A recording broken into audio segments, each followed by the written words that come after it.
حضرت حسن بصری رضی اللہ تعالی عنہ رو رہے تھے اور کسی نے پوچھا کہ آپ رو کیوں رہے ہیں؟ فرمایا کہ مجھے اللہ کی بے نیازی سے ڈر لگتا ہے، وہ اگر جہنم میں ڈال دے تو اسے کون پوچھنے والا ہے۔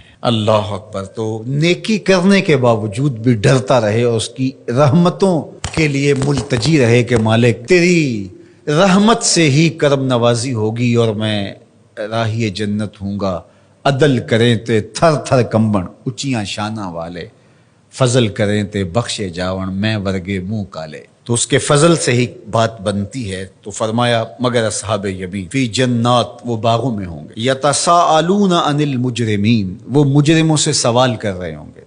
یہ جنت کے اونچے مقام پہ ہوں گے اور ایسے مقام سے ان کو جہنم دکھائی دے رہی ہوگی۔ اللہ ان کے قوا اور ان کی صلاحیتوں کو جنت میں فزوں تر کر دے گا۔ مقربین بارگاہ کی صلاحیتیں باقی لوگوں کی نسبت اللہ فزوں تر فرما دیتا ہے۔ آپ نے قرآن مجید میں یہ بارہا پڑھا کہ حضرت سلیمان علیہ السلام نے کتنے میل دور سے چیونٹی کی آواز کو سنا بھی اور اس کے مفہوم کو جو وہ کہہ رہی تھی سمجھا بھی۔ تو یہ صلاحیت ان کو عطا کی گئی۔ اللہ اکبر۔ تو اس طرح جنت کے اندر اہل جنت مجرمین کو دیکھ رہے ہوں گے جو جہنم کی آگ میں جل رہے ہوں گے، اور ان سے سوال کریں گے، باقاعدہ ان سے بات کریں گے اور پوچھیں گے ان کو کیا ما سلککم فی سقر، وہ انہیں کہیں گے کہ تم جہنم میں کیسے آئے؟ قالوا لم نک من المصلین، وہ کہیں گے ہم نماز نہیں پڑھتے تھے، نماز نہ پڑھنے کا سبب ہوا کہ آج ہم جہنم کا ایندھن بنے ہیں۔ وَلَمْ نَكُ نُطْعِمُ الْمِسْكِينَ، اور ہم مسکینوں کو کھانا نہیں کھلایا کرتے تھے۔ عبادات یہ اللہ کا حق ہے جو بندے کے اوپر لازم ہے، اور ہم نمازوں کی کثرت اور دیگر اعمال خیر کی بجا آوری سے اپنے معاشرے کے دکھی، لاچار اور مجبور لوگوں سے اپنی نظریں نہیں ہٹا سکتے کہ ہم تو میاں پنج گانا نماز پڑھتے ہیں، کسی کو دکھ نہیں دیتے، اذیت نہیں پہنچاتے، تکلیف نہیں پہنچاتے، کافی ہمارے لیے۔ تو وہ کہیں گے ہم نماز نہیں پڑھتے تھے اور مسکینوں کو کھانا نہیں کھلاتے تھے۔ چلو یہ تو نماز بھی نہیں پڑھتے تھے، یہ ان کا ایک جرم، اور دوسرا جرم کہ وہ مسکینوں کو کھانا نہیں کھلاتے تھے اور جہنم کی آگ میں جل رہے ہیں۔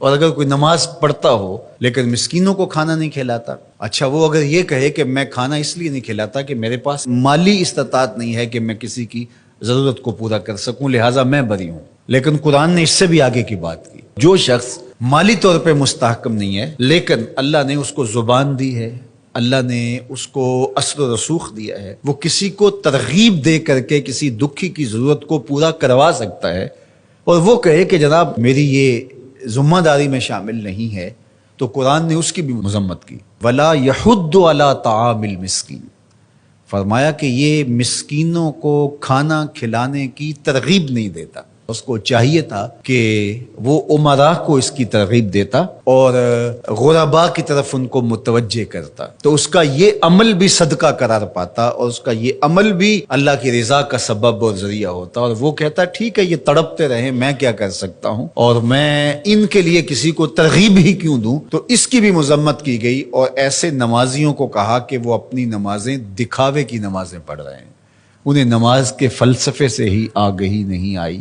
اگر ان کے دل میں گداز پیدا نہیں ہوا، ان کے دل میں نرمی پیدا نہیں ہوئی، معاشرے کے کمزور، پسے ہوئے، لاچار، مجبور، اراملہ، مساکین، یتاما کی مدد کے لیے ان کے اندر یہ جذبات پیدا نہیں ہوئے، تو وہ تہجد پڑھیں، وہ سجدے کریں، وہ لمبی قرات کریں، لمبی نمازیں پڑھیں، تو کہا کہ وہ اپنی نماز کے فلسفے سے ہی آگاہ نہیں ہوئے۔ نماز کا عملی نتیجہ یہ تھا کہ وہ ضرورت مندوں کی ضرورت کو پورا کرتے، ان کے پاس اگر مالی استطاعت ہے تو اللہ کے دیے ہوئے اس مال سے، اور اگر وہ مالی استطاعت نہیں رکھتے تو اللہ نے ان کو جو دیگر صلاحیتیں بخشی ہیں ان سے وہ تحریص دلاتے، ان سے وہ ترغیب دیتے، اور ان کے کہنے سے کسی دکھی، لاچار، مجبور کی ضرورت پوری ہو جاتی۔ تو یہ ان کو کرنا چاہیے تھا۔ حضرت سیدنا شیخ عبد القادر الجیلانی علیہ رحمہ و رضوان فرماتے ہیں آدھا فقر برہنہ بدن لوگوں کو لباس دینا اور بھوکوں کو کھانا کھلانا ہے، باقی عبادات، نیکیاں، چلے، مراقبے، ریاستیں، یہ جو کچھ ہے یہ آدھا ہے۔ صرف آدھا فقر بھوکوں کو، لاچاروں کو کھانا کھلانا ہے، لوگوں کی ضرورتوں اور لوگوں کی احتیاج میں ان کے کام آنا ہے۔